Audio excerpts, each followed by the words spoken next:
Scott with Andrew Hilton Wine and Spirits here. We got another beer tasting coming up for you on Wednesday, March the 23rd at 6 o'clock. And you're going to notice they're little bitty cans this time. We'll get back to that in a second, but we're going to be featuring 33 Acres coming up here. And this is a brewery that we've been carrying for about a year and a half, and we really like. The reason we've never featured them before is stock issues. It's been really tough to get more than one or two or maybe three of these at a time, but we have four right now, and we really like them. Now we have their French Blanche, we have their California Common, we have their IPA, and we have their West Coast Pale. I tried shooting one of these where I remembered the names of the beers and it didn't go well, so I'm just going to name the beer styles. I want to say they're called Life, Nirvana, and I Don't Remember. So we'll see how that went when we actually go to edit it. I did mention these are little tiny cans. So normally these beer tastings are $18.58 plus tax and deposit, which makes them $20 on the nose. These retail for $16.95 a six pack, so that's just not gonna do. So we're gonna do these for $11.95 plus tax and deposit, which is just the price of the six pack turned into four. So that's gonna be really fun. Very good deal, something a little different, and I guess I'm just not sharing any beer with Aaron next week. All that and more coming up Wednesday, March 23rd at 6 o'clock. See you then. Hey everyone, welcome to our Wednesday night beer tasting, and we have 33 Acres. Now this is a BC brewery, and you know, it's kind of a funny one. I mean, this is a brewery that we've done effectively no marketing for, and let's be fair, sometimes we have to shove it down people's throats before people actually start buying it. Now some breweries like Cabin and 88 and Establishment, people are phoning us the second it shows up on Instagram, and that's great. But some breweries we have had to work very hard to actually make sell for us. 33 Acres we have basically never put any effort into. We never had to. It quietly sold very well. It was in six-pack small cans at $17.95. And really it's just kind of them, Fernie and Old Man River, they're kind of holding down the six-pack small can market. But there's quite a bit here. I mean, this is one of those breweries that's become very popular in BC. It's a brewery that, you know, they collaborate with breweries like Superflux and Four Winds and do beers together. This is a brewery that, well, let's just dive in, shall we? We have four beers in front of us. Our tasting order will be the 33 Acres of Sunshine, their French White, followed by the California Common, the 33 Acres of Life, the West Coast Pale or Ocean, and finally we'll finish up with their IPA, Nirvana. Let's jump into the 33 Acres of Sunshine here. This brewery dates from 2013-2014, and as I said, is based in Vancouver for now. One thing I actually learned when I was actually sitting at the bar at Annex yesterday when I was picking up the Big Sipper, Little Sipper, and the brand new Tropical Punch Sour, whose name is escaping me right now. I want to say it's called Wave Crash, but I know that's wrong.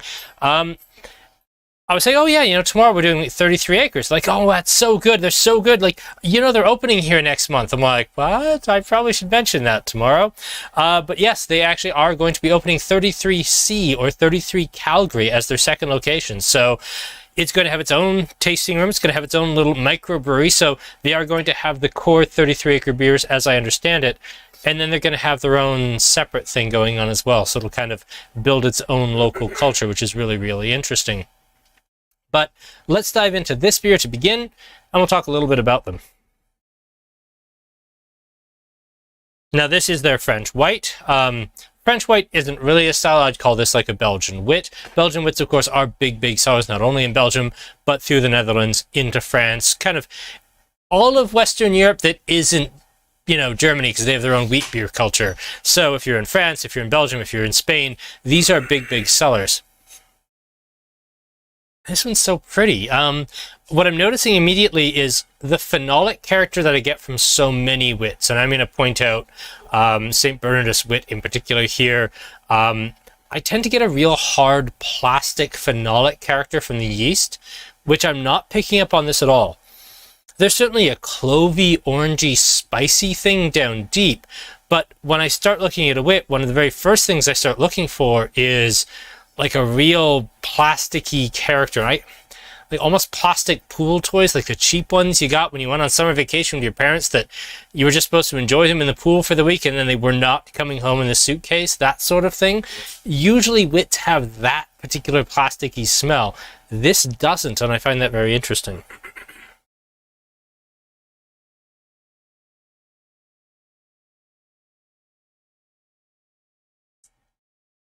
Yeah, Satellite in another province. Now I'm trying to think of another brewery that did that. I mean, Big Rock obviously did that. They started in Calgary and they set up Big Rock West somewhere nearish to Vancouver. I think they're in Surrey or Richmond proper, and then they have a tap room down in Metro Vancouver. That, of course, has not gone over terribly, terribly well, but they have done the inter-province thing. I'm really struggling to think of another one. Mill Street, of course, out of Ontario, after they got all of their Labatt's money, they started setting up like Mill Street brew pubs where they pretended to brew beer locally, but they just had a bunch of like brewery equipment that looked shiny, and then they just served the same Mill Street beer in all of their bars across Canada, but they'd claim they were brewing it there. They had that going. But I'm trying to think, I mean, there's Brewsters, which had a whole bunch of locations across Western Canada, still do, although they're not nearly as exciting as they used to be. I'm trying to think of another brewery that's really done that successfully. I think most breweries just brew it in BC and ship it over to Alberta, brew it in Alberta and ship it over to BC. To have a second satellite location, I'm really struggling to come up with one other than like Big Rock. If anyone else has one, please let me know. Where does the phenolic usually come from? It comes from the particular type of yeast and from the fermentation temperature. Belgian yeasts, including Belgian wheat yeasts, they tend to have a habit of getting stuck. And by that I mean, you put it in, you've just boiled your beer, you've cooled it off to the point where it's not warm enough anymore that it'll kill the yeast. You start your yeast starter, you pitch your yeast, and then it undergoes its primary fermentation. You rack it off the primary so the trube or the leftover yeast cells at the bottom don't start going through autolysis and they make your beer taste all like nutty and cheesy and weird. You put it into the secondary, and there it does need to finish fermenting. But a lot of times when you're using a Belgian yeast, it gets stuck. It stops. The beer is still sweet. It's not fully attenuated. It's somewhere between beer and still like hop and barley water. It's not done yet. And when I was homebrewing, it got to the point where I'd like this is a very highly scientific method, I just take like a heating pad and I'd stick it underneath the carboy, and I would just sit there and like, watch YouTube. And I had it in the closet of my office very professionally. And I would sit there and I'd just watch YouTube and drink a beer, and I'd wait till the bubbler started going again, and I'd unplug the heating pad, and if it wasn't still going in the morning, then I'd plug it back in while I had my coffee, and I'd watch the carboy, and I'd wait till the bubbler started going again, and I'd unplug it, and it'd be very much that, heat it up, let it go, and then once it was kind of going, you hope that it will finish off, but very often it doesn't. And for whatever reason, a lot of breweries will actually choose to just keep that higher fermentation temperature so that the fermentation finishes very, very quickly, and that tends to give you those plasticky notes. They're either using maybe a newer yeast strain or maybe using something like French Saison yeast. Their website doesn't give you a whole lot of information about which. They have an excellent website, by the way. This is not part of my giant 2-year going axe to grind with a brewery website. 33 Acres is great. But I will point out that they don't really tell you which yeast strain they use. I would almost suggest maybe they're using a French yeast strain here that is not giving you those plasticky notes. Maybe it ferments a little bit cooler. Maybe it's something that just ferments a little easier. That's not so finicky. Regardless, it's a lot of fun. It's bright. It's orangey. It's a little tiny bit clovey. It's very big. It's very fun.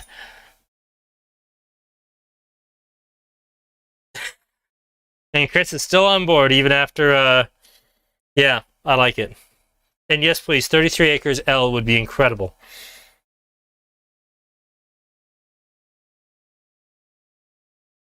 I do note that it has a very, very Belgian mouthfeel, and the fact that it's very fizzy the second you get it in your mouth. You almost feel like the beer isn't in contact with your tongue, that it's sitting, a half centimeter off your tongue or a millimeter off your tongue, just on a layer of bubbles. That's a very Belgian Saison sort of characteristic, I would say.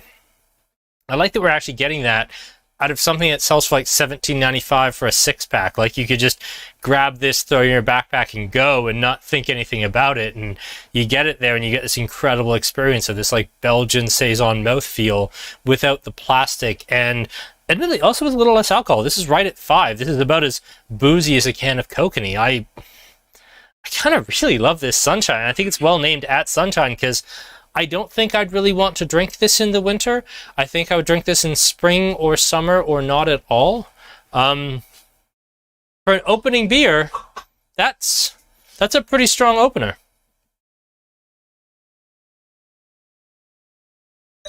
Why is it named 33 Acres? The 33 is something that you almost have to hear Josh Michnick explain it. The 33, I watched 3 different videos, 3 different interviews, or one interview and 3 different articles about him. The acres is more about its hard work. He goes into the fact that, an acre was what a single ox and plow could plow in one day. And that this is a brewery all about hard work and doing everything yourself. And Josh Michnick is very much one of those entrepreneurs who, I don't want to call him a control freak, but this is very much his vision. He was a designer and artist out of LA. He kind of got tired of that scene and just came back and said, well, I'm going to take everything that I learned from A, being a home brewer, and then B, being a designer, and he controls everything from the interior of his brewery to his labels, to his merch, to his glassware, to the marketing, to everything. Everything is the vision of one person, which is admirable. I'm not that type of entrepreneur. I mean, you come in here and, the beer section is a collaboration between Mike and Devin and I, and the spirit section is mostly mine. The wine section is mostly Devin's, and, most of our creative control over our videos is all Aaron. This is not a one-man thing. This is not my vision. This is a collaborative vision. I think with 33 Acres, it really is the vision of one person, and I think it shows. There is a cohesive language through everything they seem to do that very much comes back to a central core theme, which is one of simplicity, hard work, and earnestness, which I think is very interesting.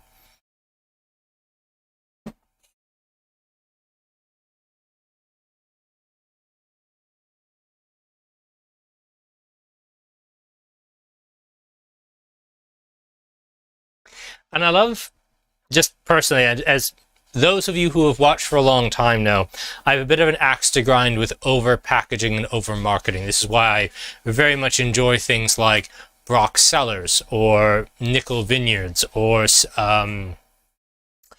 Lock and Worth, where, there's Sauvignon Blanc. The label just says Sauvignon Blanc. With this, there's no over design. It's not shouting at you with hot pink and purple, and it's not screaming, buy me, buy me, buy me. I am literally the hoppiest beer ever produced. I'm not 1,000 IBUs. I'm not aged in 6 very expensive bourbon barrels. It's got a black dot. In very simple font, it tells you the name on the side of the can. As a retailer, I really appreciate that every can has a barcode, because that's not always the case. Or in certain cases, blind man. The barcode is recycled every 6 weeks. Fun fact, you know how Blind Man has that Foeder Lager series?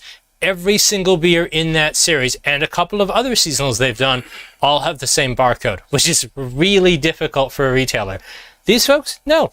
The packaging is simple, it's clean, it's concise, it tells a story. The beers are very honest. They come in a 6-pack of small cans, which I kind of find charming for them. And they're excellent. It's a very unique position, and I think that they managed to remain anonymous to a point, A, because I didn't know how to, market a cheaper beer tasting or didn't know how to position it, but B, what else out there at like $16.95, $17.95 a 6-pack? A, in small cans, but B, just in general, is going to give you this kind of joy. This is just delightful. I'm thoroughly loving this. Now, I don't think there's any significant difference between a 6-pack of 341s is about 2 liters. A 4-pack of 473s is about 2 liters. I think you get slightly more with a case of 341s, but it's not significant. Or 355s. But still, the value on these is kind of staggering. I love how different it is and how differently positioned it is to so many beers, that whether it be Cabin and 88, which have such very clever but very loud marketing, or something like Establishment, where the marketing is very, very clever despite being very minimalist, this is almost anti-marketing. It says the name of the brewery, the name of the beer, the style, the alcohol, and the legalese, and that's it. I mean, there's not even a logo. It's just a black dot or a different black dot. Actually, it's probably the same black dot in a different colored can. More black dots. And I think this, yes, one had a yin yang. There we go. I knew one was different. I just didn't know which one. Yeah, and Flying Monkeys, I think, is one of those really bad offenders. I'd also go with Flying Dog, who had all the Ralph Steadman artwork, I believe.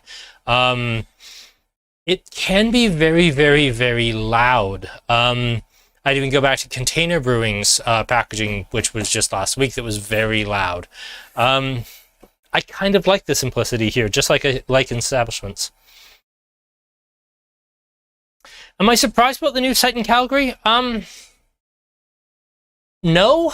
Calgary's such a hotbed for good brewing, and at least for my experience in this one store, in this one market that definitely isn't Calgary, 33 Acres is a big seller for us. This is the first time we've ever really talked about this. This is the first time we've ever done any kind of promotion for it.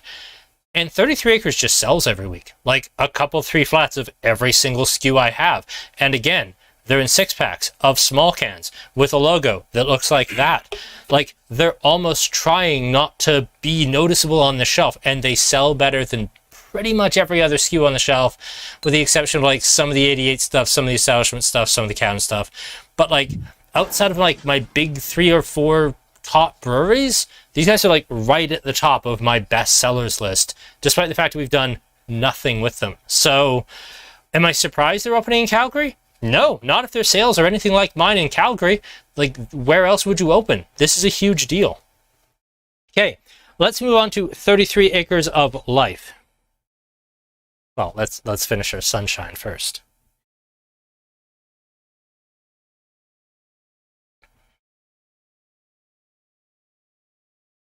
Now, this is a California Common, often referred to as a steam beer. This is broadly a beer using lager yeast, but fermented at slightly cooler than ale temperatures, but much warmer than lager temperatures.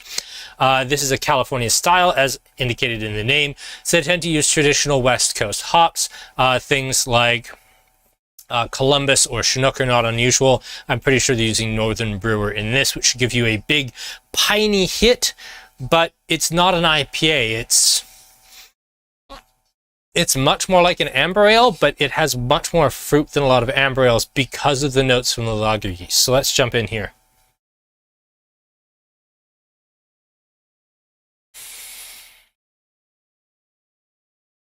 I didn't know that about Untapped. The barcode problem is also an issue there. That's interesting.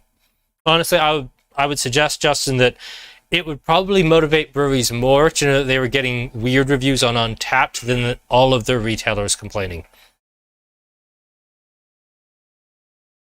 Phillips can be hit and miss. I mean, I've had some really, really cool packaging from Phillips, and let's also remember that Phillips is one of our kind of Wild Rose era breweries, like post Big Rock, post Unibrew, but like pre kind of everything else. Phillips has been around for donkey's years here. I'm willing to give them a little bit of rope. And actually had a pint of Tiger Shark 3-4 nights ago, and it was still very, very good. There's lots to like about Phillips. Hmm.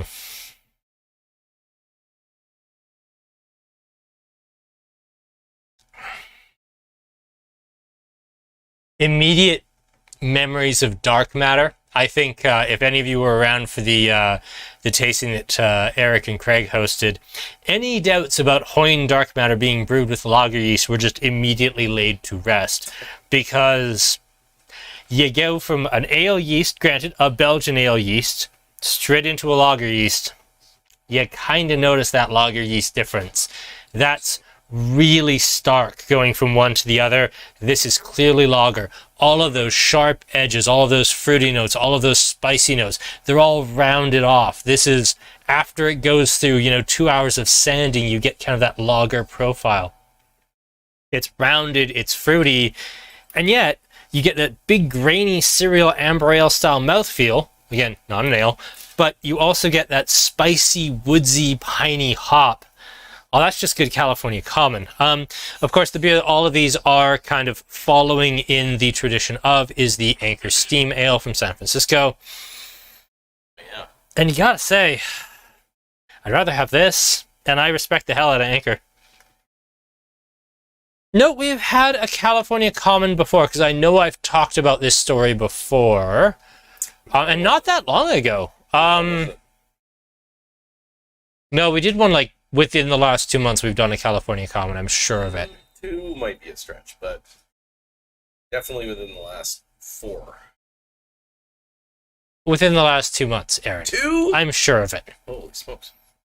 Tell you what, if I'm wrong, I owe you a Coke. All right.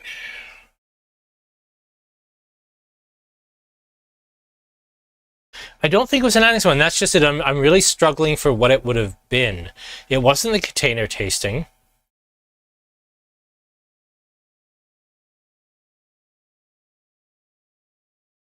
And we did one quite a while ago because in our Central Alberta beer tasting, I swear we had a California Common in there. It wasn't by Craft Beer Commonwealth. It was by one of the others.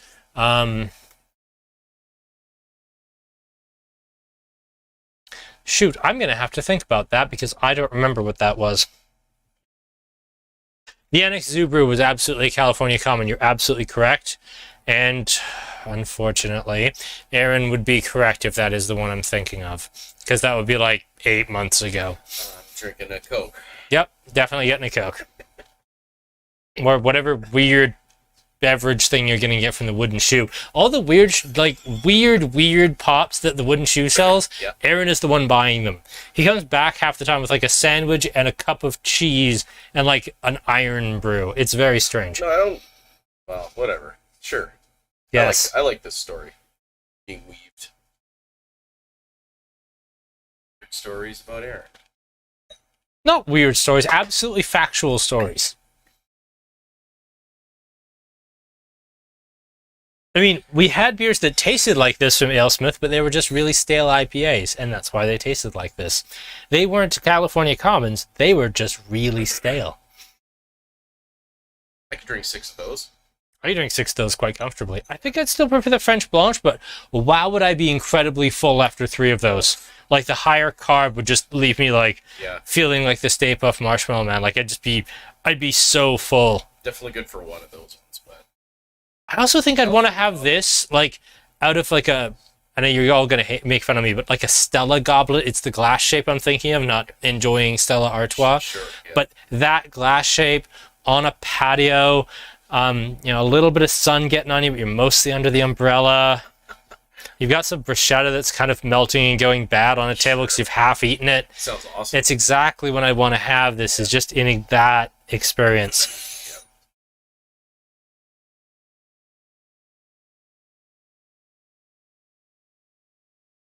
This, however, this is more of a wintry fall style beer for me. Like this woodsy amber ale. This reminds me of drinking like Mill Street Tank House when the Old Owl first opened and they did not sell a beer that was not by Mill Street or Pilsner on tap.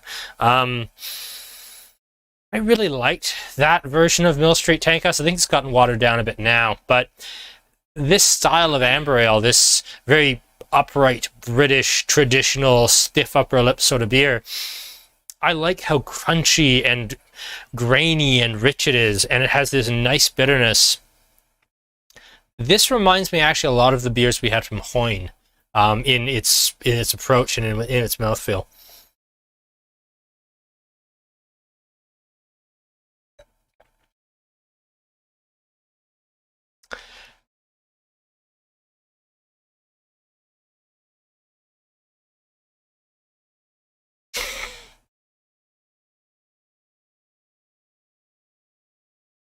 Awesome. I think we're just about ready to move on a little bit here.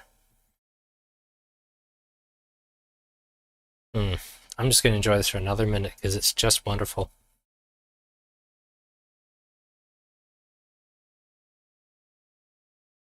Okay. Let's move on to the West Coast Pale. 33 acres of ocean. Now, on my initial run through these beers, this was the one that I could smell well before I tasted it. When I was setting the tasting order and I was tasting the French Blanche, the French Blanche. I almost called it that in the promo too. Might have called it that in the promo, to be honest. This, I could smell the hops coming out of the can, even though it was just open and over here. And I was talking about the French Blanche and I was tasting it. I could smell the hops bursting out of this West Coast Pale. I just love this aroma.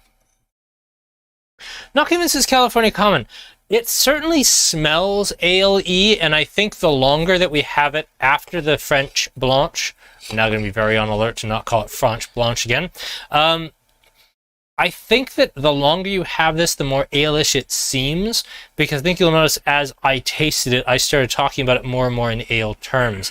But I think after you have a sip of the French Blanche and then go back to it, that initial fruity lager roundness is unmistakable. Eric either really needs to just, start a band name or...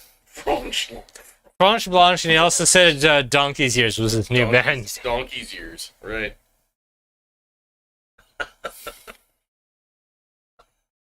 Money demographics and good luck opening anything in Vancouver right now. I mean, real estate's so expensive there. How do you make money when your commercial rent's $12,000 a month?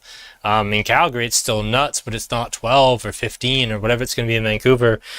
And let's also be very fair here.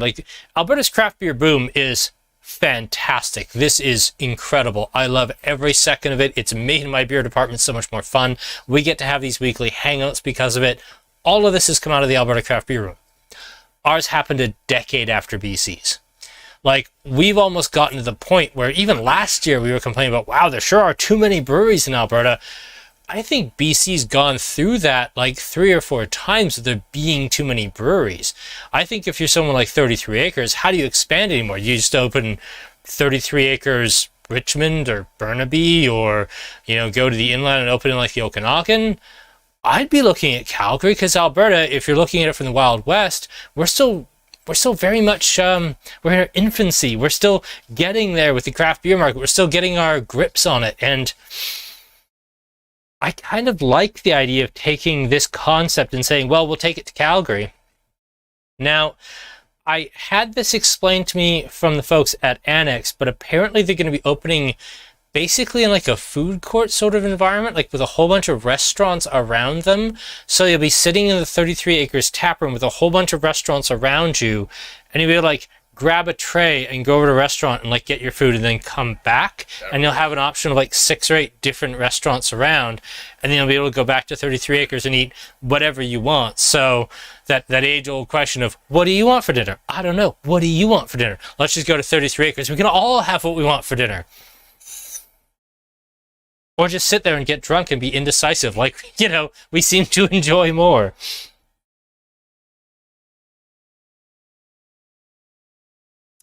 I do carry basically everything 33 Acres brings to Alberta. We check on this about bi-weekly, and we also get the emails from the agent who brings this in.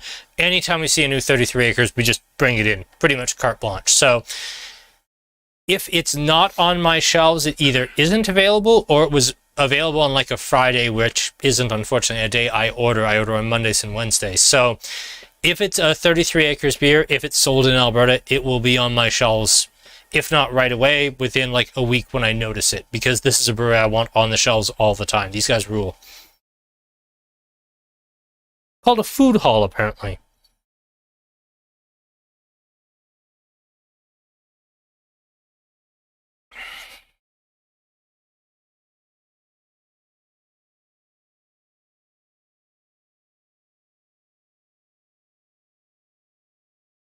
Okay, so West Coast Pale. This isn't a hazy pale. This isn't a fluffy, creek yeast, wild and crazy, let's use these 5 new hybrid hops. Not that there's anything wrong with that. I like beers like that a lot. But this is an unapologetic, here's some grapefruit, here's some pine, here's some spice, here's a little bit of cedar wood. This is just West Coast. And it's not high alcohol. It's not over the top, but really and truly, this is the thing I talk about more in the wine tasting, but when I did my WSET tasting, one of the really nice parts is it's well, we're going to talk about California Chardonnay. Here's Rombauer Chardonnay.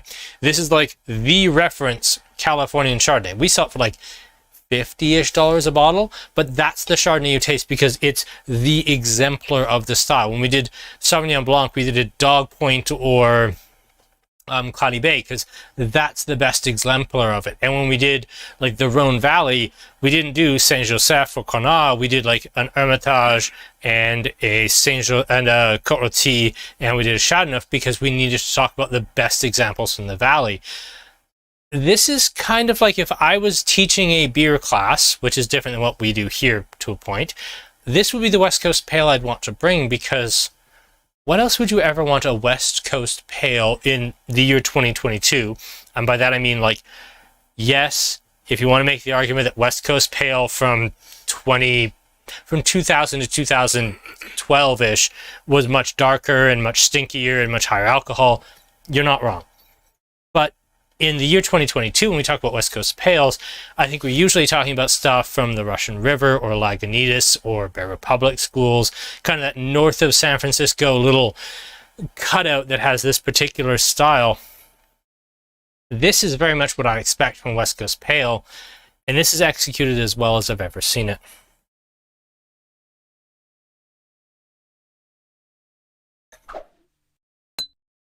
And yeah, Eric, you know what? I've been fiddling around looking for that word, but precise is exactly the term I would be coming down on.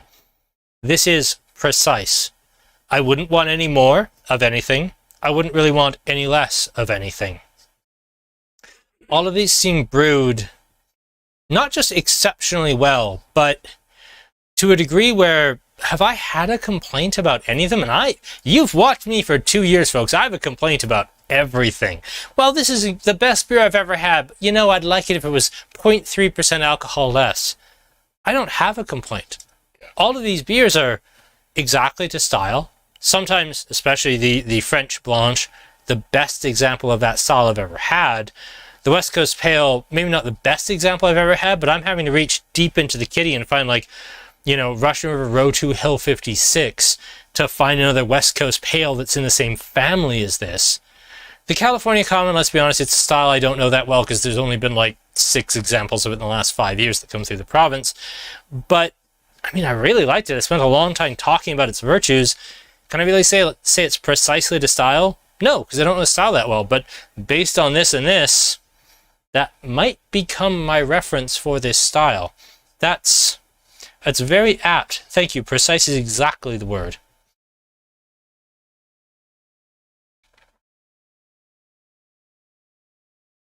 Oh, that's fascinating, Bruce. Apparently 33 Acres both serve and home deliver charcuterie and tapas and snacks all through Vancouver.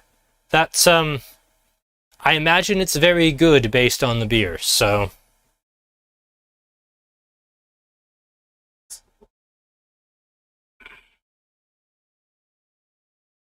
Ooh, a reference beer series. Now there. You're going to have to bear with me for a second because now I'm trying to encapsulate what I would do. Because the reason we haven't done a best of 2021 yet is because I'm waiting for a particular beer that I was told was going to be brewed in early March. Today's the 23rd. To be brewed and packaged by someone because it's a rebrew of something from 2020. It's Dial Up. I want to talk about Dial Up. That's Jesse from Idiot. If you're watching and I'm spoiling things, I'm very sorry, but we are waiting to talk about best of 2021 until we get bloody Dial Up because I'm not talking about best of the year without it. So, but a reference beer series, That's great. I could see that. I could very much see that. That's fun. Yeah, like 2 weeks of references. Yeah. Aaron, write that one down. Writing it down.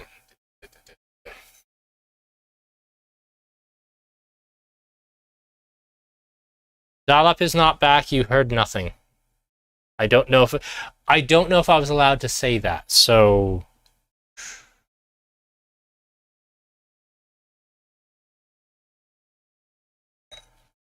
I'm not getting snitty. I'm just not 100% confident I'm allowed to talk about it. So we're gonna move along to talk about next week's beer tasting. Snitty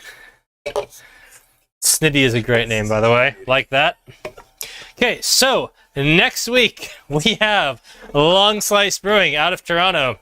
And oh, if you've never watched a promo before, wait till you see our promo for this one. It is going to be something special. We We found this brewery largely through their social media, through their website, through their YouTube channel. This is a brewery that, if this is very much anti-advertising, they are all about a particular image, and their particular image seems to be it is 1988 all over again. To a point more than 88 Brewing is, because their website goes right back to the early GeoCities days. All of their beers are unapologetically 80s puns for the most part, or Avatar: The Last Airbender puns in one case, but I'm really excited for this one. It's nerdy, it's fun, it's different. They have a music video, like a 3.5-minute music video about they deliver beer. We really like these folks. They seem really fun. We're going to be working really hard to actually get a guest from Long Slice, because based on everything else they do, I have to have a guest from them. So that's coming up next week. Price will be the usual, $20 all in. But yeah, Long Slice is going to be a lot of fun. I think this is going to be a really interesting one. Will this be our next, category 12, thank you. Category 12 brewing, and it ends up being a huge hit for us. Will it be our next Great Lakes, and it just won't ever sell after we taste it? I guess we'll find out together, but it could go either way. It'll be fun.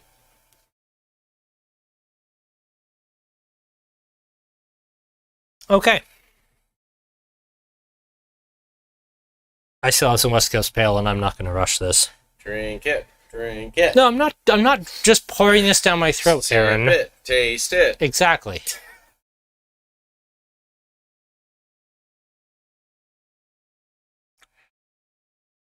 It's interesting. I mentioned when we were first setting up, these folks did a collab with Superflux. I think if there's any beer we have on the shelves right now that reminds me of this, it's actually the Superflux Easy Tiger. I think it has a lot in common with this. Man, picking a favorite's going to be tricky, isn't it?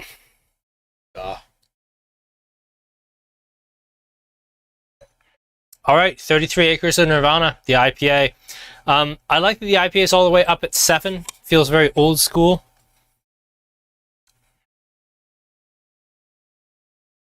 Let's see if we get some sediment out of it. See if this is indeed a hazy IPA. That's definitely got some haze to it. So the alcohol appears to be the most old school thing about it, because that is most definitely not a classic old school clear IPA. Ooh. On the nose, I wonder if we should have done the Ocean first. The Ocean had like a bigger nose. That Ocean is just, it smells like hop juice on the nose. This is maybe a little tiny bit muted, but I guess we'll see in the mouth.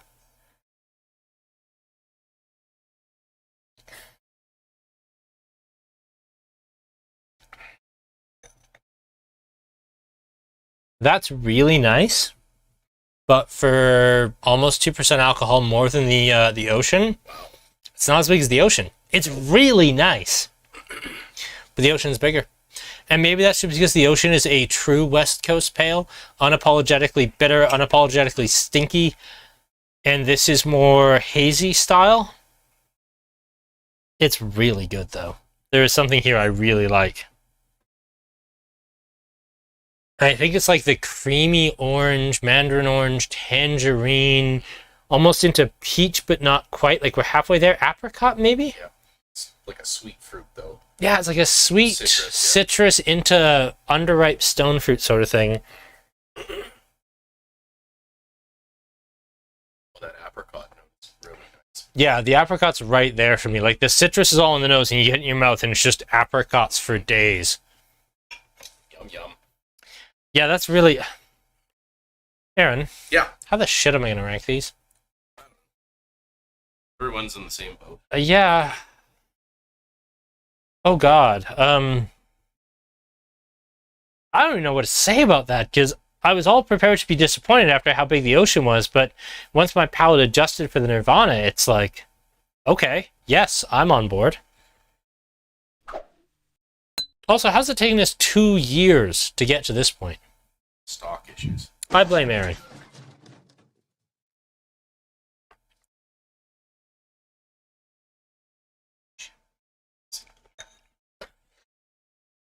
Yeah, and the stone fruits, it's there, but it's almost like apricot pits, like it's just on the edge and it's tied to the hops. Most of it is that bright, fresh citrus. 7%. Okay, now I just want Craig to tell me more about Beep. Was Beep like Manitoba's Tang? Was Beep like the standard lager to Tang's Budweiser? For anyone not getting that joke, Manitoba sells this beer called Standard Lager whose packaging looks effectively identical to Budweiser's, except it's made by Molson, not Labatt's, and for some reason it's still allowed to be sold despite having exactly the same packaging, a very slightly different font, and being called Standard rather than Budweiser. It's a terrible, terrible shit beer. It's absolutely dreadful.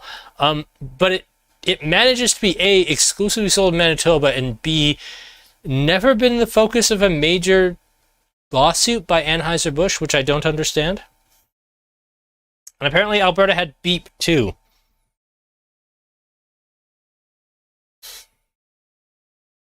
Would someone tell me about Beep? Is it just like small market Canadian Tang?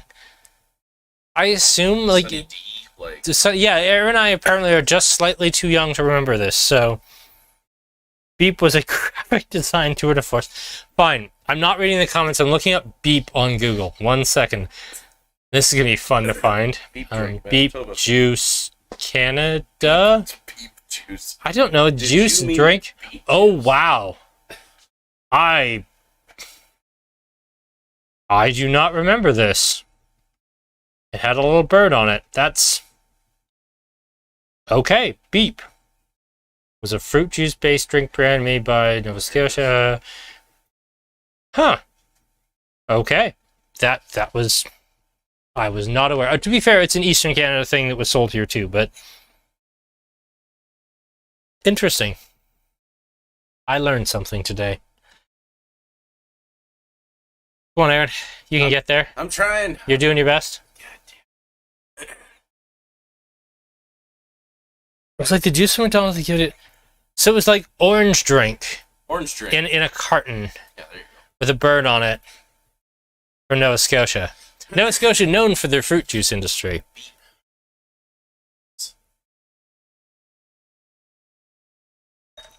Why do I just know that there was a Beep and Screech cocktail that was like a thing in the mid-'80s?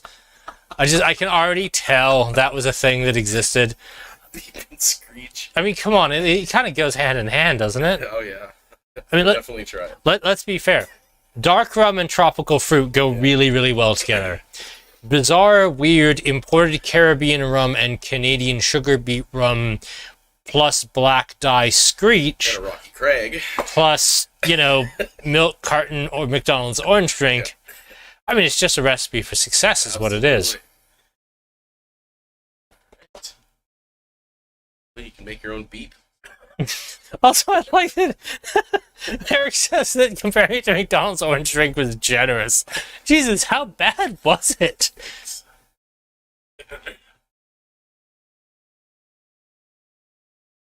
Bruce, I don't want to look at the recipe for how to make your own Beep at home because I have a feeling none of the ingredients are going to be fruit, and it's going to make me really sad.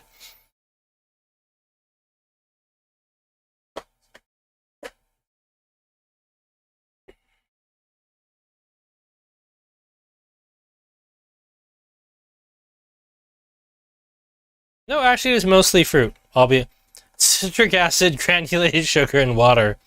Apricot nectar, pineapple juice, prune juice. All right. Yeah, so the recipe for the one that Bruce shared on here is 2 cups of water, 2/3 of a cup of sugar, a half teaspoon of citric acid, a half cup of orange juice, 1/3 of a cup of apple juice, 1/3 of a cup of apricot nectar. I don't know how nectar and juice differ, but we will defer.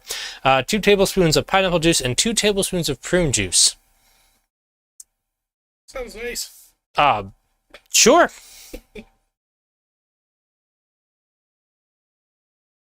Water, sugar, and orange crayon. I'm really glad that we tasted this beer purely for what this has devolved into. Yeah. The beef shit. Shit. Oh, Eric, thank you once again and for always for participating in this.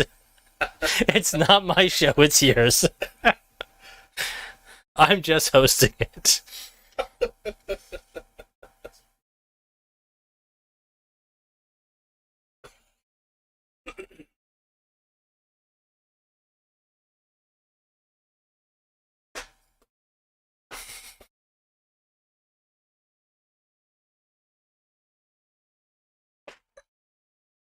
Okay, rankings. I'm gonna leave the ocean first. That is as textbook and perfect a West Coast pale as I could possibly think of. That's every box ticked. That's everything I wanted. The alcohol's right in line. That's effectively perfect. I'm going to have the California Common bring up the tail end, not because it's a bad beer, but because something has to come last. And I'm really fighting in my mind about which between the Sunshine and the Nirvana is going to come second. The Life comes fourth purely because it's not part of the debate of which of these comes second. Naturally, the other has to come third. Oh, and I think I'm going to give it to the Sunshine and then have the Nirvana, which I really like, come third. So for me, it's going to be Ocean, Sunshine, Nirvana, Life in a very close heat. Aaron, where are you coming down on this? Oh, jeez. I think I'm sitting at a 2-3. Life is 1. 2-3-4-1. Oh, I like that we split. I like that we split very much. Craig has them as 3-1-4-2. Hey, Craig and I are the same again. And yeah, I also love 2 rules. Apparently the orange drink is making a comeback at McDonald's. Well, I mean, beef is expensive and simulated orange flavor crystals are a lot cheaper when you throw them in a giant plastic jug with a picture of a clown on it. So, you know. Also, I love how much McDonald's. Now, let's be very clear. I don't eat a lot of McDonald's. In fact, the last time I ate McDonald's was probably 6-8 years ago. But there is one right across the street, and the wooden shoe is not open on holidays. So on holiday Mondays, I will toddle my way across the street and get myself an extra large black McCoffee. And it's weird in there, isn't it? Like the pastries and their artisan burgers on ciabatta buns and their everything. Like, it seems so... That one had the whole front, whole front-facing, west-facing area was like the McDonald's Jungle Gym. Yeah, well, I think the Jungle Gym's still there. It's just, like, roped off. Wasn't it? No, the Jungle Gym's still there. It is still there. Yeah, it's just roped off because of COVID. Just need a kid to... Well, you could go in. I guess I could go in the ball pit. You could. Yeah. I mean, you know, you'd get a Helen Lovejoy within 30 seconds calling you a pervert, and she wouldn't be wrong. But, you know, if you really want to go jump in a ball pit, there's that trampoline park on the north side, which is a good deal of fun. I quite like that place. Oh, there's a question on YouTube. Oh, please. Braden asks what your favorite kind of cereal is. So there you go. Ooh. Yeah. I'm going to go off the board here and say oatmeal, because I don't like cold cereal. There you go. Period. I never have. I haven't since I was a kid. I was the typical 8-year-old that saw, you know, a cereal advertised with chocolate bat marshmallows and begged their parents to buy it for them, had one bowl, hated it, and immediately went back to eating oatmeal. So, no. I never liked oatmeal. Hot cereal. You never liked oatmeal? I never liked like cold cereal. Cold cereal. Yeah, oatmeal is my preferred cereal, and it's a shitty answer. It's the one I would choose as an adult, so I don't know what that says about you as a kid, but I mean, you know. I mean, as a kid, like, I ate Raisin Bran, and that's also an old lady cereal. You were an old man as a child. I was, yes. I didn't like Fruit Loops. I didn't like Frosted Flakes. I didn't like Frosted Mini Wheats. Unreal. I think I liked... It was like Toasted Almond Crunch or some weird cereal. Eric might have a point here. That might be about agriculture cereal and not... so you could answer just... Oh, agriculture, sir. Oh, okay. I like rye in beer. I still like old school rye IPAs. I like that note of dill and that note of cinnamon that rye really brings, and it also brings an oily slickness and fatness to the beer. Also, at a 7% IPA, it helps cover out the alcohol really nicely, and it makes the beer just feel smoother and richer, almost the way that the lagering on this California Common does.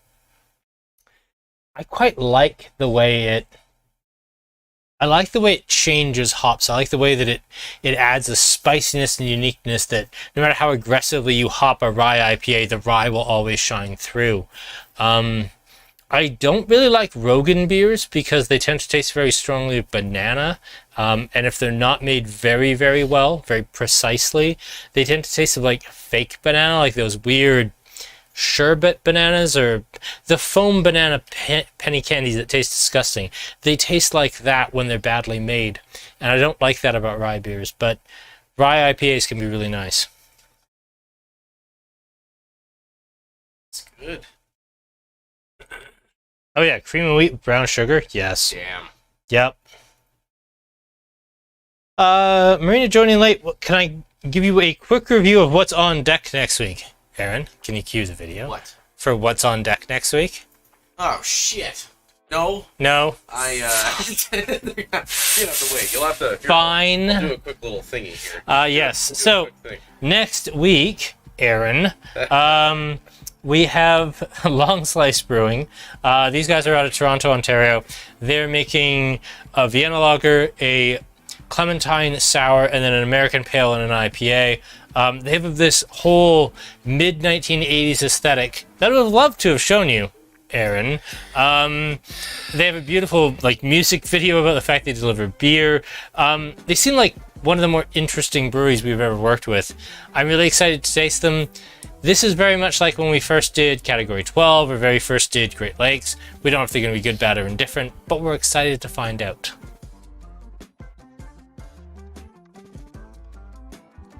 Yeah, that's kind of me, Eric. Like I've kind of always been this. No fun, cynical, angry about weird things, very critical of stuff. I was very much this from a very early age, to the point where I used to buy Henry Weinhard's root beer when I was about 8 and bring it back from the US because I thought it tasted better. I've somehow always been this person. For better or worse.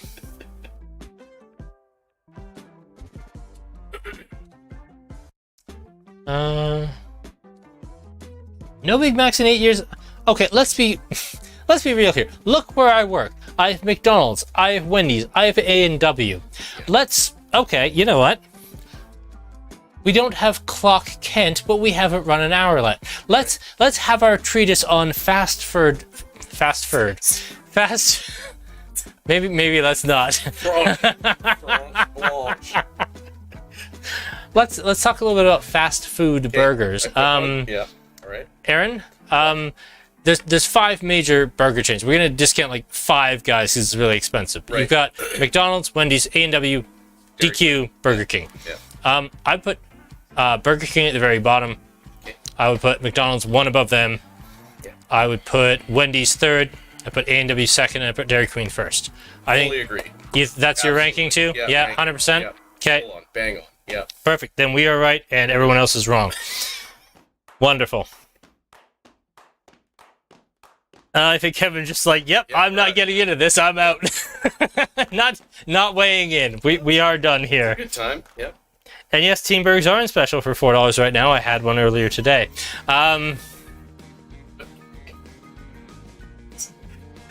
All right, I think we'll wrap it up there. Yeah. Yeah, I think we've officially hit peak Andrew Hilton beer tasting. Yeah, I think we'll end it there. If you do have anything to argue with me about regarding my burger ranking or my beer ranking, don't message me. I don't actually care. That's We do care. We'd answer all those messages. Would we? Yeah. I'd make you do it. I would do it. Yeah, and I'd pretend to be you. Awesome. Well, thank you everyone for tuning in. We will see you for Long Slice next week. And thank you so much for tuning in. Take care and good night.